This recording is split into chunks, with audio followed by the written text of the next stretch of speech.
dope in the trash can. These niggas been copping out this smoke, we done passed that. I'm tired of that hoe wanna hear her friend because her ass fat. My bro told him crack, I don't know why he did. Wish I was right there on that drill, I ain't seen my dog in a minute. You gotta ask me switch the Glock, just know that we. Last summer, I took a solo road trip through the mountains.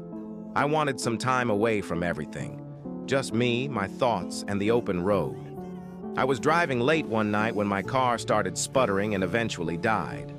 I managed to coast to the side of a desolate road, completely cut off from civilization. My phone had no signal, and it was pitch black outside. I remembered passing a small town about 10 miles back, so I decided to walk there and look for help.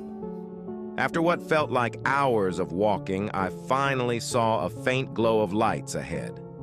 As I got closer, I realized it wasn't a town, but a single house. It was an old, run-down farmhouse, but at that point, I didn't care. I just needed a phone. I knocked on the door, and after a moment, a middle-aged woman answered. She looked startled to see me, but eventually invited me in. The inside of the house was even more decrepit than the outside. The wallpaper was peeling, and the furniture looked like it hadn't been touched in decades. She offered me some water and let me use her phone. I called a tow truck, and they said they'd be there in about an hour. While I waited, I made small talk with the woman. She seemed nice enough, but had an odd way about her. Every now and then, she'd glance at a closed door at the end of the hallway with a nervous look in her eyes. I asked her if she lived alone, and she hesitated before saying yes. About half an hour later, I heard faint shuffling noises coming from behind that door. I asked her if she was sure she was alone. She laughed nervously and assured me it was just the house settling. But her eyes told a different story.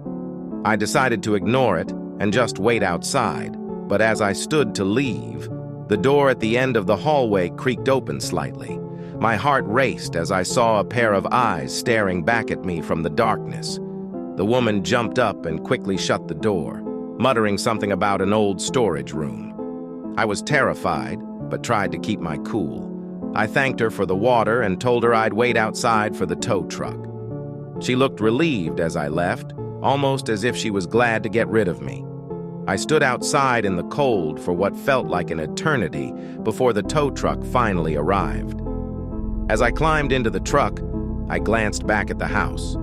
The woman was standing in the window watching me leave with that same nervous expression. The next day, I told the tow truck driver about the strange encounter. He got a serious look on his face and told me that house had been abandoned for years. He said the previous owners had vanished without a trace, and the locals believed the place was haunted. I laughed it off, but deep down, I knew something was wrong with that house. I never found out who or what was behind that door, but sometimes late at night, I still see those eyes staring at me from the darkness.